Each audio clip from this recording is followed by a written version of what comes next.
Just feel so stupid not to have noticed. So today is a day of learning, and we're going to carry on with the day of learning with content engineering. Now, my first question is, what do you mean by content engineering, Mike? Yeah, I think what most people call semantic SEO is what I call content engineering, because of like this is the act of what you actually do to make it happen. And so, like a few years ago when I was like, it depends isn't enough for me because everybody says it depends is the Yeah. answer to everything. I'm like, okay, what does it depend on? And so I really started to dig more into understanding of information retrieval and so on. And so that's when I learned more about like how do search engines actually look to understand content.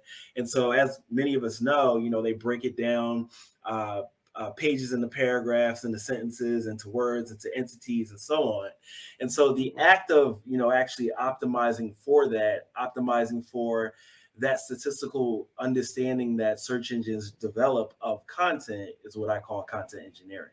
So a lot of the work that you're doing around entities, a lot of the work that people do around like co-occurrence and just like the various things that you have to do in your content to account for what Google expects. That's what I call content engineering. So, I mean, content engineering would include what you do, co-occurrence, which is Dawn Anderson's favorite thing, and